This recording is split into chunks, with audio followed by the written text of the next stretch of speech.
Assalamualaikum warahmatullahi wabarakatuh.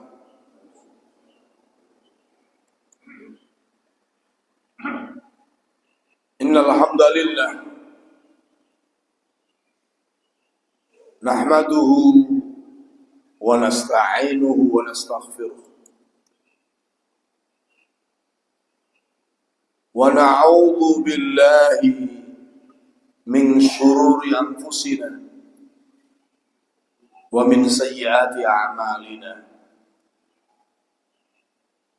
May yahdihillahu fala mudilla lahu wa may yudlil fala hadiya lahu. Asyhadu an la ilaha illallah wahdahu la syarika lah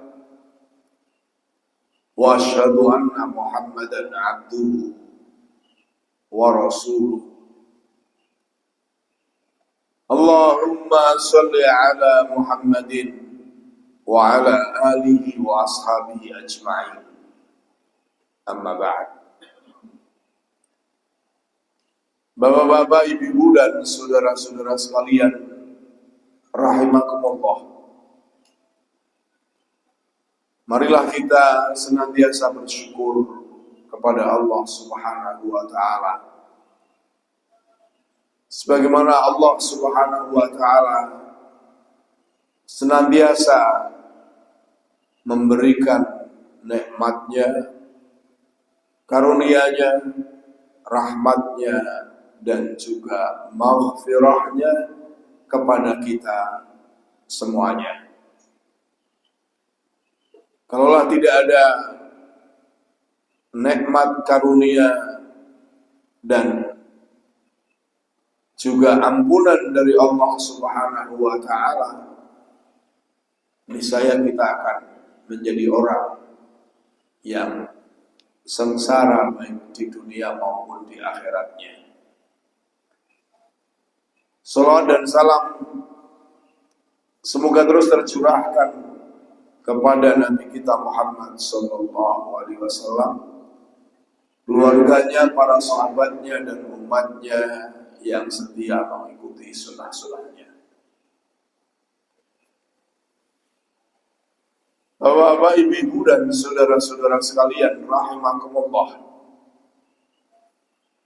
Kita semua sebagai manusia tidak pernah lepas dari dosa dan kesalahan.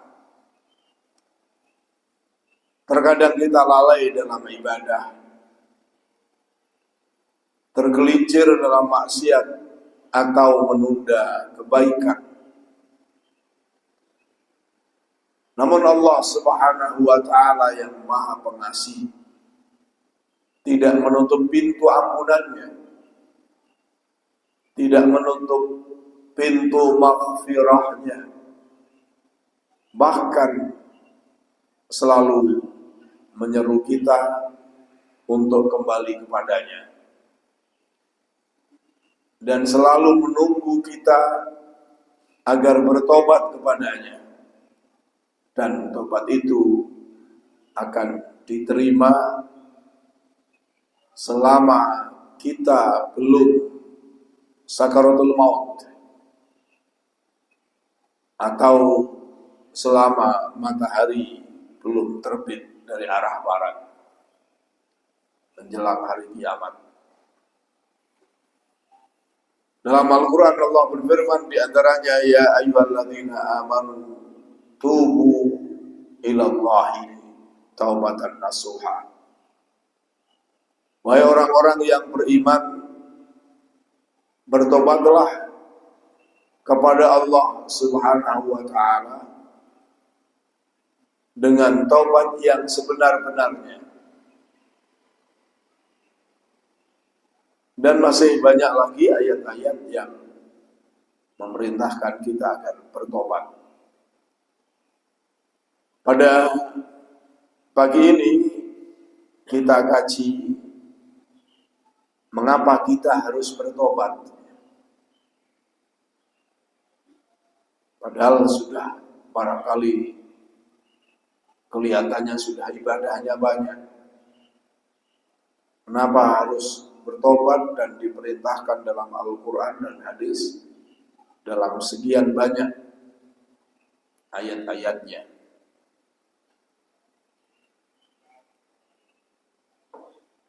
Alasan mengapa kita harus bertobat, di antaranya yang pertama, karena setiap manusia pasti tidak bisa luput dari dosa dan berbuat salah. Rasulullah Sallallahu Alaihi Wasallam menegaskan, kullu bani Adam khata'un wa khairul khata'in at-tawwab. Setiap anak Adam, setiap manusia itu pasti sering berbuat dosa, tidak satu kali dua kali, sering berbuat dosa, sering berbuat kesalahan. Dan sebaik-baik orang yang berbuat kesalahan adalah orang yang bertobat. Hadis ini diriwayatkan oleh Ibnu Majah. Alasan yang kedua, karena dosa adalah penghalang antara kita dan Sang Khalik,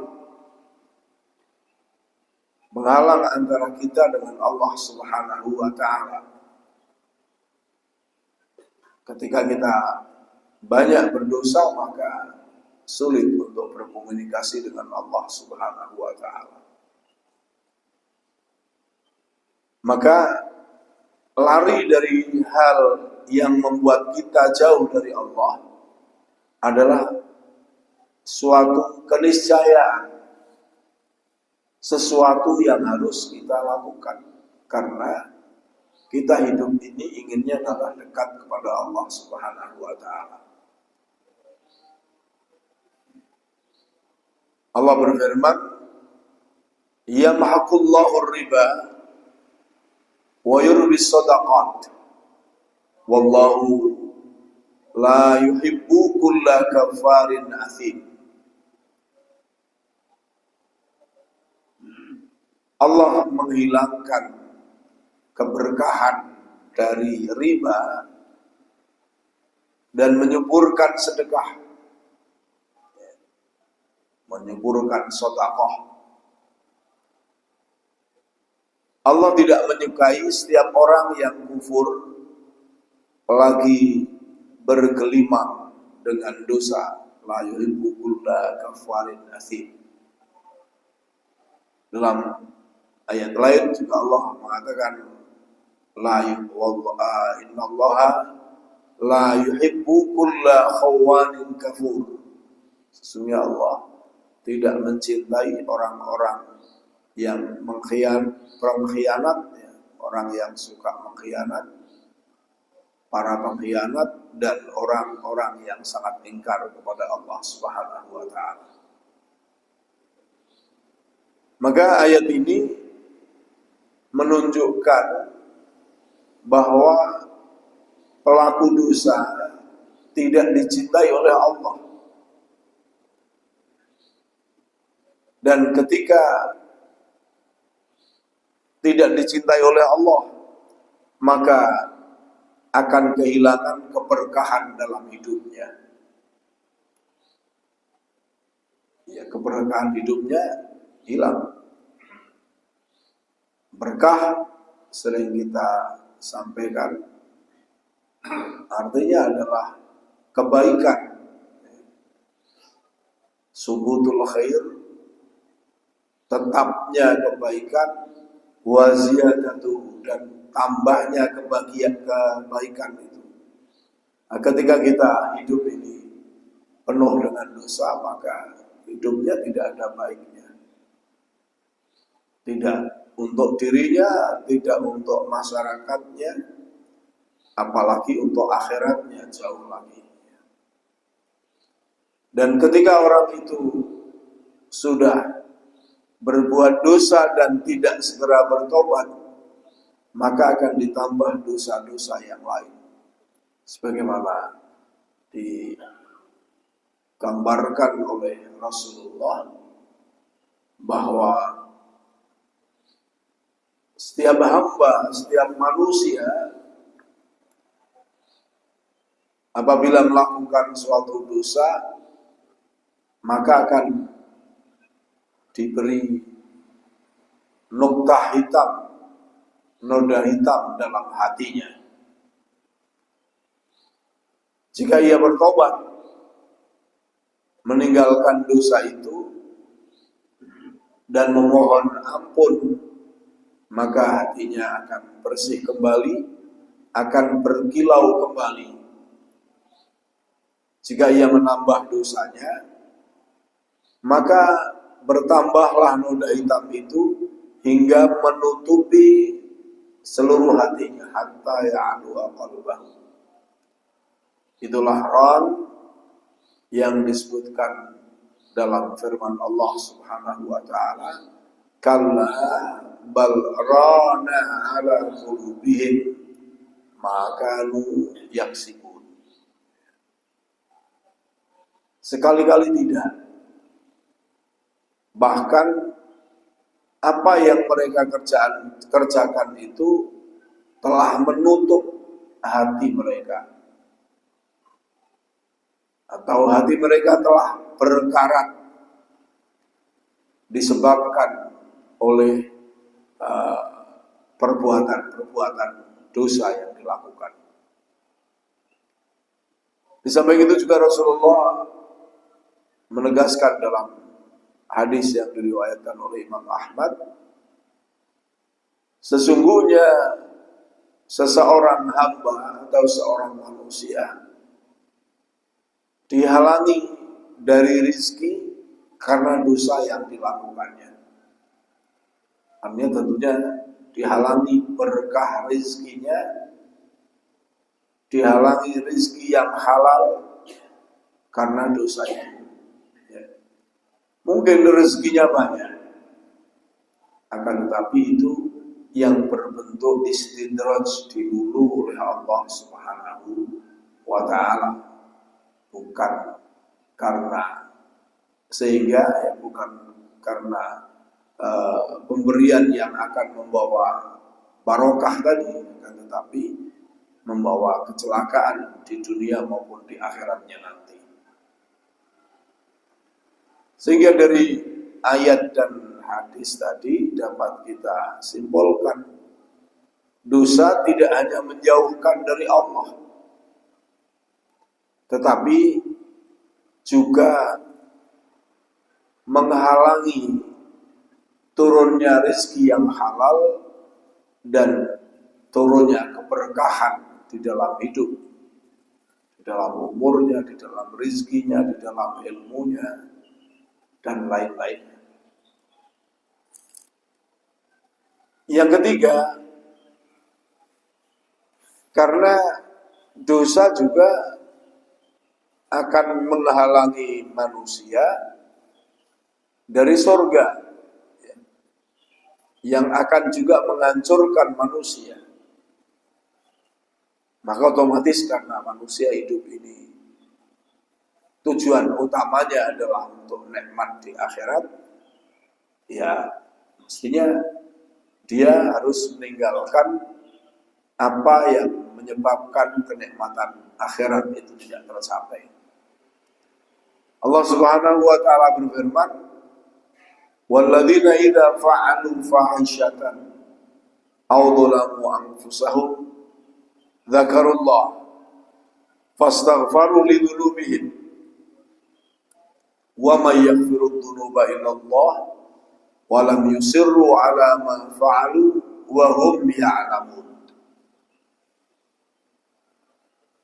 Dan orang-orang yang apabila mengerjakan perbuatan keji atau menzalimi diri sendiri, mereka segera mengingat Allah lalu mohon ampunan dari dosa-dosanya. Siapa lagi yang dapat mengampuni dosa-dosa selain Allah? Mereka pun tidak meneruskan yang mereka kerjakan, yakni perbuatan dosa itu, sedangkan mereka mengetahuinya. Al-Imran 135. Dilanjutkan dengan yang 136. Ulaika jazaohum maghfiratun min rabbihim wa jannatun tajri min tahtihal anhar khalidina fiha wa ni'ma ajrul amilin. Mereka itulah yang pahalanya, balasannya adalah ampunan dari Tuhan mereka dan surga yang mengalir di bawahnya, dari bawahnya sungai-sungai, mereka kekal di dalamnya. Dan itu adalah senikmat-nikmat orang yang berbuat. Dalam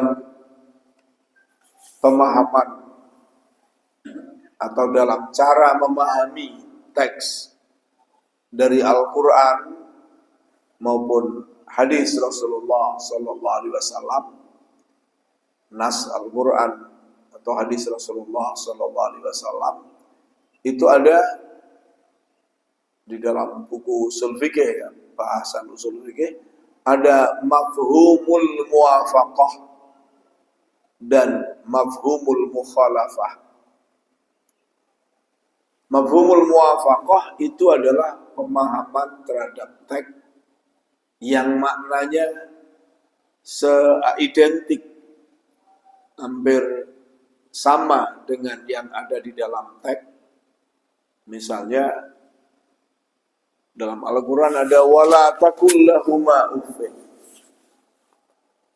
Jangan kamu mengatakan kepada kedua orang tuamu. Maka kata ini kalau dipahami secara pemahaman muwafaqah yang identik dengan itu, maka semua perbuatan yang menyebabkan orang tua itu tidak senang, orang tua itu sakit hatinya, itu dianggap sebagai tadi, maka dilarang, haram. Ya, membentak orang tua misalnya, ya, tidak mentaati orang tua yang perintahnya itu adalah sesuai dengan perintah Allah dan Rasul. Lalu misalnya tidak mau untuk melaksanakan perintah orang tua, itu semuanya disebut pemahaman dari kata-kata tadi. Bahkan ketika orang tua memerintahkan sedangkan kita sedang melakukan ibadah sunnah, itu harus yang didahulukan orang tua. Ibaratnya kita sedang sholat sunnah, kemudian ibu kita atau bapak kita memanggil, apalagi kalau ibu bapaknya itu sudah tua, sudah enggak bisa mengerjakan apa yang diinginkan, maka kita harus membatalkan sholat sunnahnya itu untuk menjawab panggilan orang tua dan apa yang dia inginkan. Karena ya tadi tidak boleh kita terus mengabaikan panggilan itu. Maka ada kisah di dalam kaum Bani Israel, dalam hadis Rasulullah, di dalam kitab Riyadhus Shalihin ada juga. Itu ada seorang yang bernama Jurayj. Jurayj itu orang yang sangat taat kepada Allah, isinya beribadah yang wajib, yang sunnah, maka dia mempunyai tempat peribadatan yang biasa untuk dia bermunajat kepada Allah, yang disebut dengan shaumah. Shaumah itu ya gampangnya gubuk kecil untuk tempat ibadah. Lalu suatu ketika Juraij sedang beribadah sunnah, ibunya memanggil, lalu dalam hati Juraij terfikirkan dua hal, mau memenuhi panggilan orang tua atau melanjutkan ibadahnya sampai selesai. Akhirnya dia mengambil keputusan menyelesaikan ibadahnya. Orang tuanya marah, ibunya marah, artinya lalu menyampaikan kepada Allah, semoga Juraij tidak mati sebelum melihat pelacur.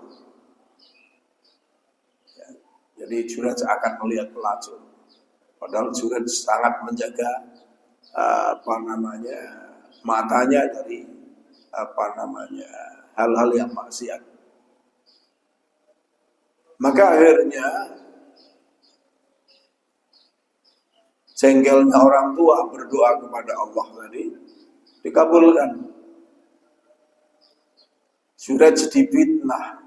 Ini ada seorang pelacur yang hamil, kemudian melaporkan kepada raja bahwa dia dihamili oleh Juraij. Maka akhirnya Juraij pun ditangkap, shaumahnya dihancurkan. Lalu setelah sampai di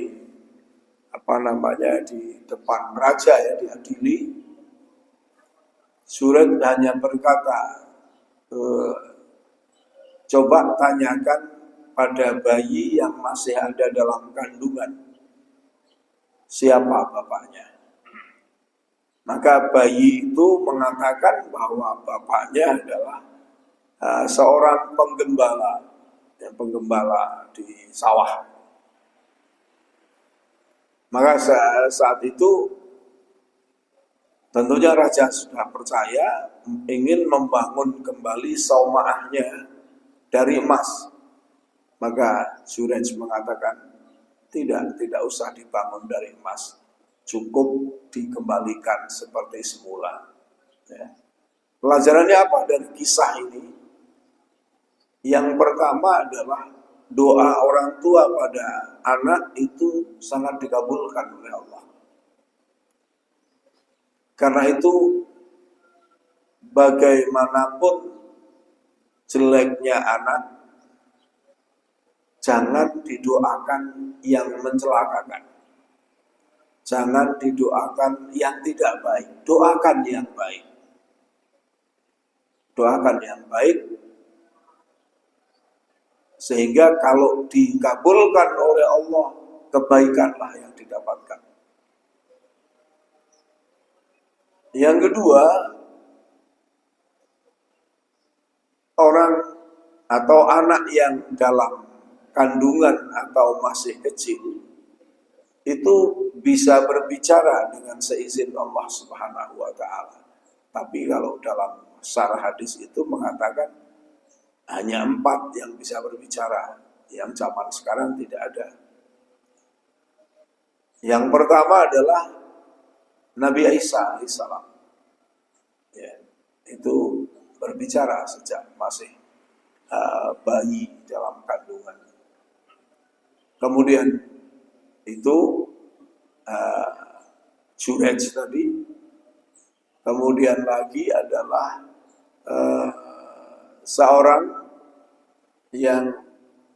seorang anak kecil masih dalam buayan yang mestinya belum bisa berbicara. Lalu suatu ketika ibunya berdoa kepada Allah. Ada orang yang ganteng, perlente, ya, tapi dia pelaku maksiat. Lalu ibunya nggak ngerti, pikirannya adalah dunianya saja. Wah, ini orang top. Maka ibunya berdoa, ya Allah, jadikanlah anakku ini seperti seperti orang ini. Maka anak kecil tadi yang masih dalam buayan menjawab doa ibunya, ya Allah, jangan jadikan aku seperti itu. Kemudian datang orang fakir, miskin sebagai yang tidak menarik, akan tetapi ibadahnya sangat-sangat hebat. Maka ibunya mengatakan, ya Allah, jangan jadikan anakku seperti ini. Maka anak kecil itu menjawab, ya Allah, jadikanlah aku seperti ini. Jadi yang yang ketiga, yang keempat adalah dalam kisah Ashabul Ukhdud, ya, dalam Al-Quran ada itu. Yakni Ashabul Ukhdud ini rajanya, yakni ceritanya panjang, ya. Dari pertama raja itu sangat murka, sangat diktator, lalu sangat percaya kepada paranormal, para dukun, para penyihir. Lalu kemudian ada seorang pemuda yang karena para penyihirnya itu sudah pada tua, maka para penyihir milik raja itu menyampaikan supaya ada kader untuk dididik. Maka raja pun memerintahkan kepada anak buah untuk mencari anak yang pantas untuk dididik menjadi generasi penyihir milik raja. Maka akhirnya ketemu seorang anak kecil, ya, hulam, ya, anak laki-laki yang menginjak dewasa, menginjak baligh, ya. Dibawa ke tukang sihir untuk dididik. Tapi dalam perjalanan, beberapa kali perjalanan, dia ketemu dengan rahib, dengan seorang alim, ya, ulama yang benar akidahnya. Maka akhirnya anak itu di samping belajar dari ilmu sihir, juga belajar dari ulama, ya, tentang kebenaran adanya Allah Subhanahu wa ta'ala. Lalu dia setelah belajar ilmu agama, bahwa gampangnya, singkatnya, ilmu atau segala kekuasaan itu milik Allah. Kalau sihir ya penyihir, ya. Maka suatu ketika anak itu berjalan lewat suatu jalan di mana di situ ada binatang buas yang besar yang menghalangi orang-orang yang berjalan. Akhirnya anak itu berpikir bagaimana cara mengatasi itu, sekaligus untuk mencoba ilmunya. Maka dia mengatakan, kalau memang yang benar itu yang diajarkan oleh alim, oleh ulama, maka saya lemparkan batu ini karena Allah Subhanahu wa ta'ala, dia akan mati, atau binatang buas itu sudah tidak bisa untuk mengganggu orang. Kalau memang yang benar itu ilmu sihir yang diajarkan oleh para penyihir, maka batu ini tidak ada gunanya. Maka setelah dilempar dengan batu ternyata binatang buas tadi mati. Maka dia semakin yakin kepada alim, tidak percaya pada ulama, pada penyihir. Nah, setelah itu dia sampai kepada alim mengatakan, kamu sudah menyampai ilmu yang lebih tinggi daripada ilmu saya. Maka akhirnya ada seorang dari kerajaan, ya gampangnya menterinya atau anak buah raja yang sakit, yakni buta, tidak bisa melihat, lalu diobati oleh anak kecil itu, atau mendengar ada anak kecil yang hebat tadi, dia datang lalu mengatakan, sembuhkan mata saya akan memberikan apa saja yang kau minta. Maka si anak kecil tadi menjawab bahwa saya tidak butuh yang kamu miliki, dan saya tidak bisa berbuat apa-apa, tapi coba kamu minta pada Allah Subhanahu wa Ta'ala agar disembuhkan, maka sembuh. Besoknya ramai di kalangan kerajaan, orang yang buta ini sudah sembuh. Terus ditanya, siapa yang menyembuhkan? Maka yang menyembuhkan adalah anak kecil tadi. Ya. Lalu raja murka, anak ini mau dihukum, akan dibunuh, tapi tidak bisa. Dikirim kemana saja, dia tetap kembali. Yang mati adalah tentara-tentaranya. Disuruh masukkan ke dalam lautan, tentaranya yang tenggelam dalam laut, dia pulang kembali. Disuruh menjatuhkan dari gunung yang tinggi, para tentaranya yang jatuh mati, dia kembali. Ini dalam kitab Riyadhus Shalihin juga. Lalu akhirnya anak itu yang menyampaikan kepada raja, raja bisa mematikan saya, tapi dengan mengucapkan Bismillahirrahmanirrahim. Panahlah saya, tapi sebelum memanah mengatakan iman kepada Allah dan mengucapkan Bismillahirrahmanirrahim. Maka akhirnya dipanah dengan Bismillahirrahmanirrahim, mati. Lalu raja itu rakyatnya berduyun-duyun untuk beriman birabbil ghulam, beriman kepada Tuhannya anak kecil tadi, yakni kepada Allah Subhanahu wa Ta'ala. Raja murka, dasar raja itu ngomongnya mesti ngapusi. Ya. Tadi sudah mengucapkan Bismillahirrahmanirrahim, tapi begitu rakyatnya berbondong-bondong beriman, dia marah dan tidak menepati Bismillahirrahmanirrahim. Maka dia membuat parit, maka disebut Ashabul Ukhdud, An-Nari Dhatil Waqud. Ini membuat parit, kemudian dikasih api, lalu orang yang percaya pada Ghulam, orang yang beriman kepada Allah, semuanya dimasukkan ke dalam parit untuk dibakar. Kalau yang mau murtad ya hidup, tapi yang tidak murtad ya masukkan dalam parit itu untuk dibakar.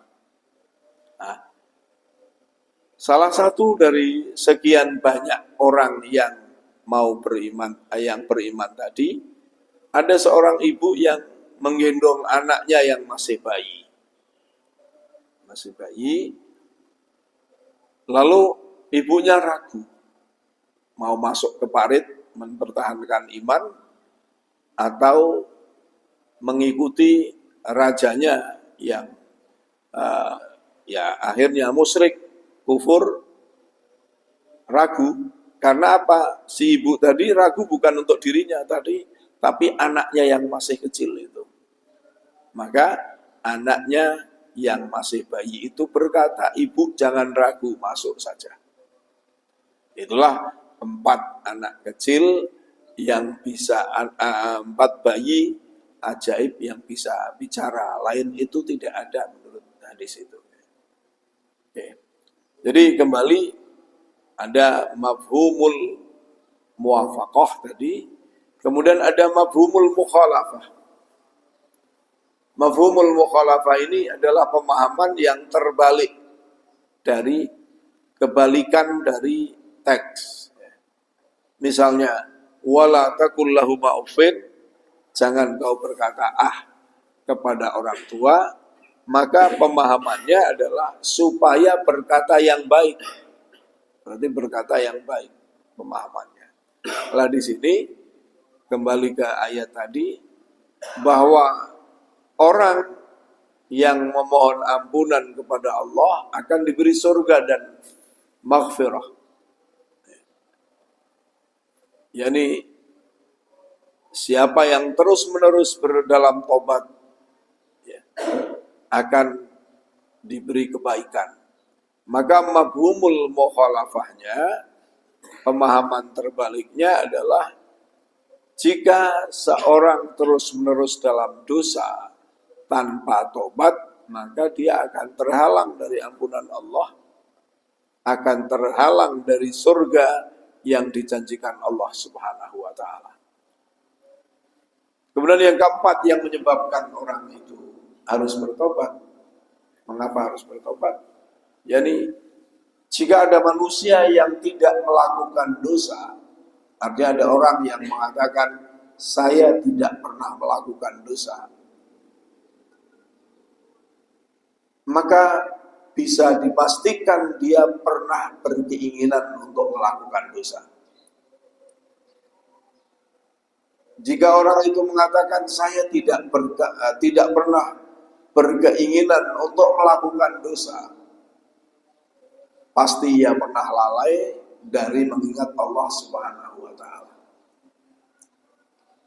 Jika orang itu mengatakan saya tidak pernah lalai mengingat Allah, artinya mengingat Allah terus, pastilah ia tidak akan mampu memberikan hak Allah semuanya.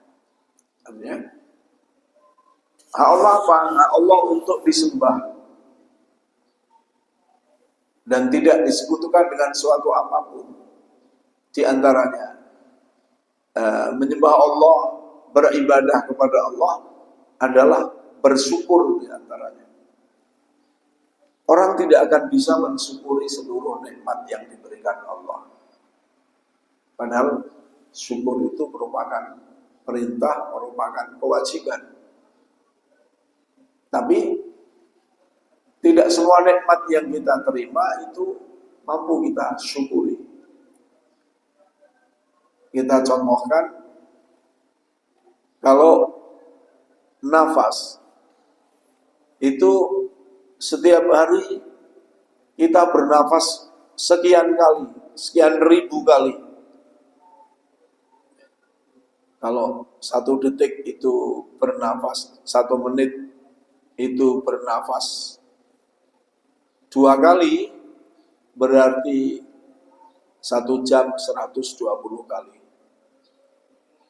Kalau 1 jam 120 kali, dikalikan saja 24. Karena kita hidup sehari semalam 24 jam. Berapa kita mengucapkan Alhamdulillah atas nafas yang kita miliki, sebagai syukur atas diberikannya nafas oleh Allah Subhanahu wa ta'ala?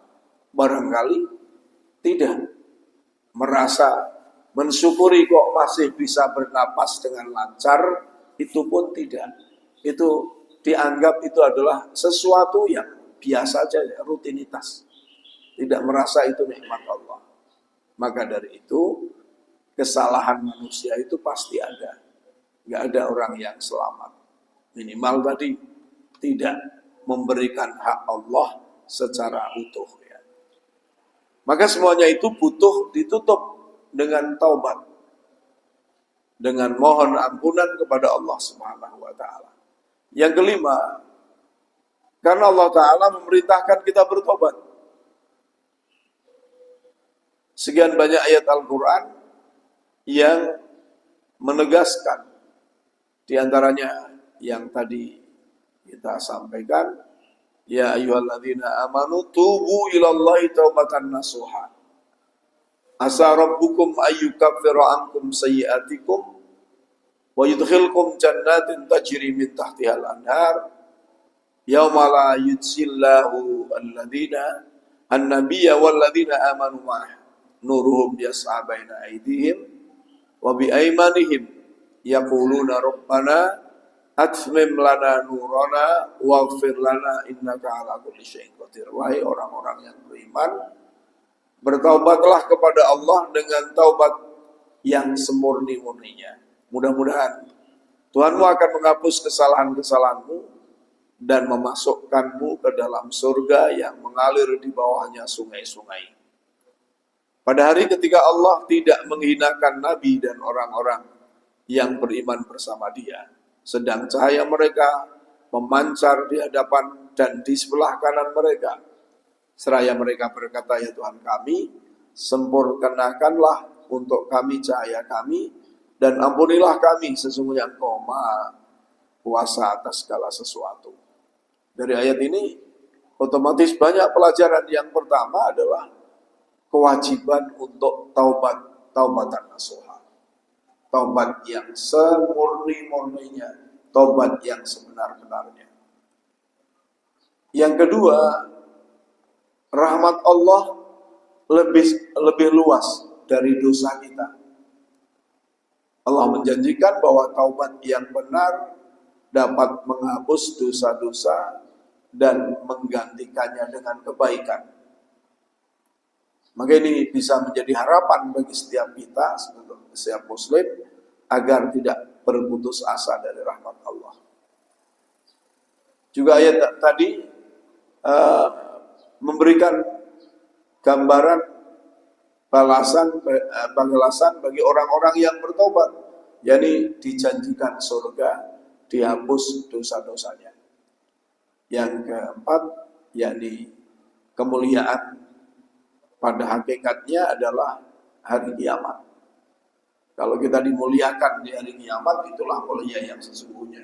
Kalau dimuliakan oleh Allah Subhanahu wa taala, ketika di dunia ini belum mulia yang sesungguhnya. Bisa jadi pemuliaan di dunia berupa istidraj tadi. Maka cahaya iman dan amal soleh akan menerangi jalan orang-orang yang beriman bersama Nabi di sebelah kanan maupun di sebelah kirinya. Lalu tentunya perintah untuk berdoa, yakni usaha harus dibarengi dengan doa. Usaha harus diselaraskan dengan syariah dan dibarengi dengan berdoa kepada Allah Subhanahu wa taala. Maka Rabbana atmim lana nurana waghfir lana. Ya Tuhan kami, sempurnakanlah untuk kami cahaya kami dan ampunilah kami. Maka otomatis ayat tadi menasihati kita, yang pertama jangan menunda-nunda taubat. Karena kita tidak tahu kapan ajal tiba. Masih muda atau sudah tua, apalagi jangan menunda-nunda taubat. Lalu jika kita terjatuh pada dosa, segera istighfar dan perbaiki diri. Perbanyak amal soleh, biasakan berdoa kepada Allah Subhanahu wa taala, mohon ampunan. Kemudian juga jadikan taubat itu sebagai gaya hidup. Berarti setiap hari kita memohon ampunan dan menyatakan taubat kepada Allah, dan juga menghindari perbuatan-perbuatan dosa. Lalu yang keempat, kenapa kita harus bertobat? Karena Allah Ta'ala mencintai orang-orang yang bertobat. Innallaha yuhibbut tawwabin wa yuhibbul mutatahhirin. Sesungguhnya Allah mencintai orang-orang yang bertobat dan mencintai orang-orang yang membersihkan diri. Dan bertobat adalah mengikuti sunnah Rasulullah SAW. Karena Rasulullah setiap harinya bertobat sampai 100 kali. Padahal Rasulullah tidak berdosa. Namun ini mengajari kepada kaumnya, menjadi kepada umatnya termasuk kita semuanya agar memperbanyak taubat kepada Allah Subhanahu wa taala. Bagaimana caranya? Yang pertama adalah penyesalan dari dosa karena Allah taala. Yang kedua, berhenti dari melakukan dosa. Yang ketiga, bertekad untuk tidak mengulanginya di masa yang akan datang. Dan taubat itu dilakukan sebelum nyawa sampai ke tenggorokan, sebelum sakaratul maut, ya, atau sebelum matahari terbit dari barat. Jika dosa itu berkait dengan manusia, maka selesaikan dulu dengan manusia. Yani apabila berkait dengan harta, kembalikan harta. Apabila berkait dengan kehormatan, minta ampun kepadanya. Saya kira cukup itu yang saya sampaikan. Mudah-mudahan dapat bermanfaat. Kita tutup dengan doa. Allahumma sholli ala Muhammad wa sallim wa radhiyallahu anhu li sahabati Rasulillah ajma'in. Walhamdulillahi rabbil alamin. Allahumma arinal haqqa haqqa warzuqna ittiba'ah wa arinal batila batila warzuqna ijtinabah. Rabbana atina fid dunya hasanah wa fil akhirati hasanah wa qina adzaban nar. Subhana rabbika rabbil izzati amma yasifun wa salamun alal mursalin walhamdulillahi rabbil alamin. Wassalamu alaikum warahmatullahi wabarakatuh.